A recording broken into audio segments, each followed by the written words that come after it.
Throughout the years, car companies have made countries known for specific cars.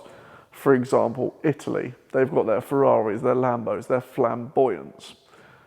You go to, for example, Germany, they've got their Porsches, they've got their Mercedes, their luxurious fast cars. And then you go to things like America. They were good for doing one thing: outrageousness, whether it was size, whether it was engine capabilities, or going fast in a straight line, they had it down sussed. For example, if you wanted luxury, they gave it to you in bundles. The Oldsmobile Rocket 88, something that you couldn't really get much bigger. Going round here, if you wanted a sports car, you've got the 427 AC Cobra. And then further round here, you've got the mix of the two, the luxury and the sports car, the Corvette Stingray, the split screen. But if you wanted something that truly screamed, I'm compensating for something, I've got the car for you. And thanks to Clive Sutton, I'm going to show you potentially my new favourite car.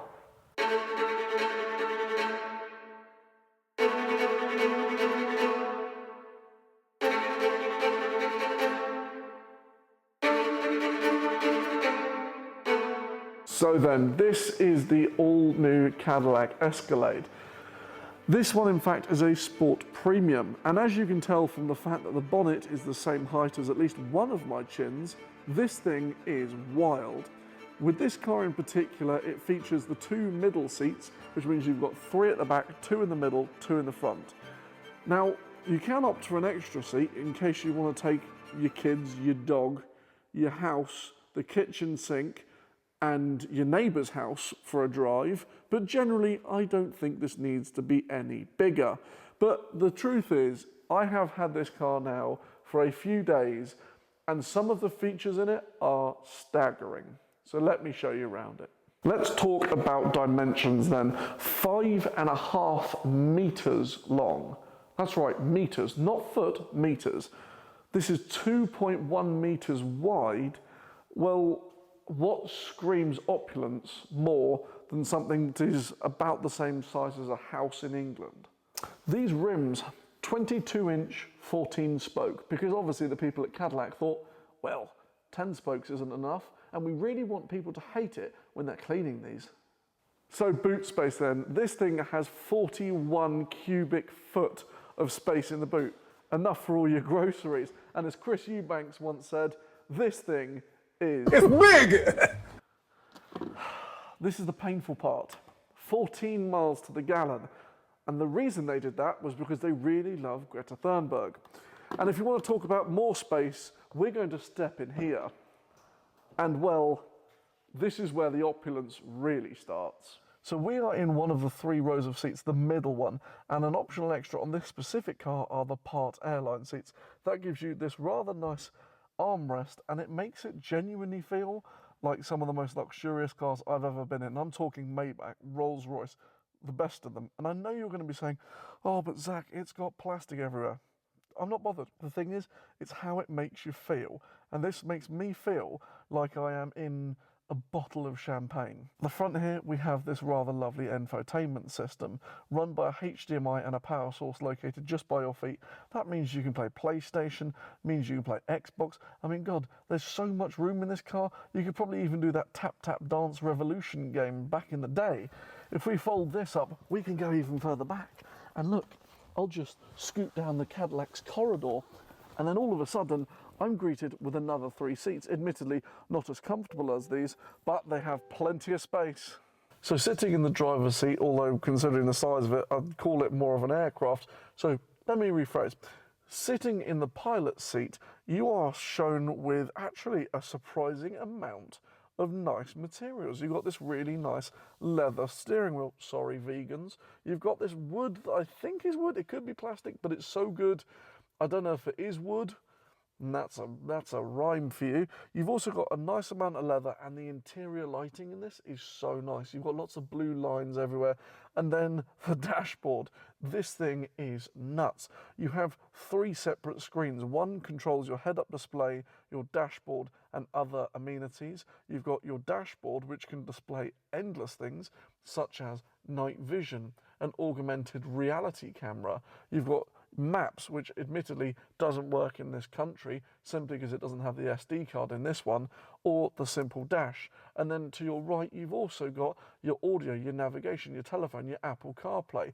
You've also got control of the rear climate. I mean, the infotainment system in this, after using it, is actually one of the best I've used. And it's not glitchy, which is refreshing considering modern technology usually can be quite jittery.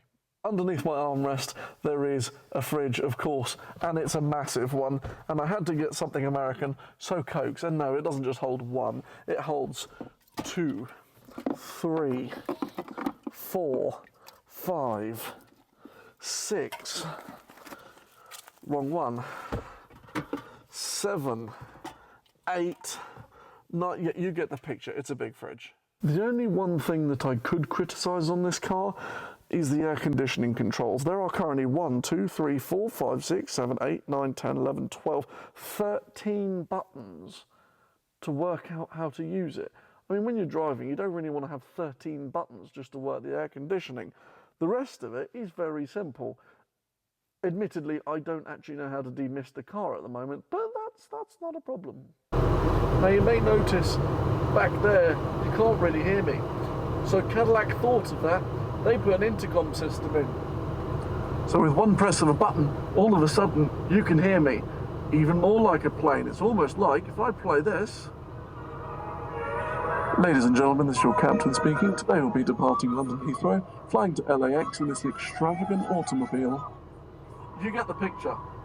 The heart of this beast then, underneath this barn door of a bonnet, we have a 6.2 litre V8 producing 409 brake horsepower, and considering this thing weighs 2.6 tons, yes, that's the average house, this thing's doing 0 to 60 in just over 6 seconds. I think that's fairly impressive. Admittedly, the chances are you'll probably run out of fuel before you get to 60 mile an hour, but you'll do it looking like a Russian mafia boss. One of the really cool features I love about this car is the lighting. If I hit unlock, you will see these fangs, well, I'm calling them the fangs, they pulsate and then they're going to light up and give this awesome display of light. If we come over here, you're going to be greeted by a massive Cadillac logo, underglow, fitted from factory. Further back here, we have this little Cadillac logo which highlights the part to open the boot if you wave your foot under. These really lovely brake lights. Generally, the lights make this thing look so damn cool. Well, that's enough talking about the exterior and the interior. Let's take this freight train for a cruise around some tight English roads. What a good idea. So then, power delivery. Well, it makes it sound like it's going quick. Cracking noise, but it's not really that fast. The fact is, if you want the 0 to 60 times, you're going to go for the fast Escalade, the Cadillac Escalade V. Now that is something I'd like to experience. There's a hint, Clive Sutton. But this car is actually no fairy. It's a heavy car, as mentioned, 2.6 tonne, and the way it holds that 2.6 tonne is remarkable. I mean, it's like one of those slimming shirts that make bigger guys such as myself look really skinny. This thing just hides the weight amazingly. The suspension, the steering is, I mean, super lightweight. Yes, it's got a bit of body roll, but nowhere near as much as I thought it would. And it just sort of fills you with confidence. It's pretty nimble, it's pretty agile on its toes. I mean, it's basically everything you would think a Cadillac wouldn't be. The gearbox is something I am very impressed by. Being a 10-speed automatic gearbox, this thing manages very, very capably. Now, the only thing you can see in terms of gears is the letter D at the bottom right, and at the bottom left you've got the rev counter. And let's face it, if it goes above 1500 RPM, you're doing at least 2 polar bears a minute in fuel. Well, I mean, I'm at 179 miles and I've got about half a tank. So yeah, this thing is thirsty, but as I said, it does manage the gears very well. It doesn't over rev the car, which does drastically help. If you put it in sport, however, yeah, it's not a wolf in sheep's clothing. This isn't suddenly going to turn into a GT3 RS. I just keep it in tour mode, which is very pleasant. We are now in central London, the place that would fill most people with dread, and I am in that category of most people. This car is no small thing, and driving it through central London is probably the worst place you could drive something like this. But just like when I took the Oldsmobile into London, I was expecting the worst, but I am delightfully surprised.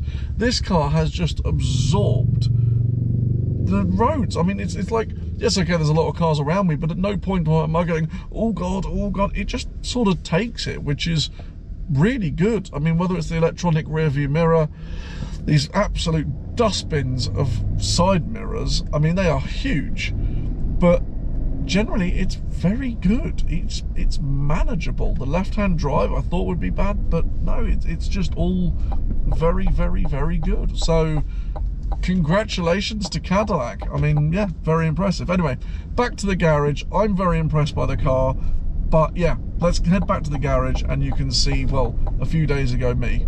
Okay guys, so as always, thank you so much for watching. I'm now going to take the Cadillac and just do what normal Cadillac owners do. Shut it, you!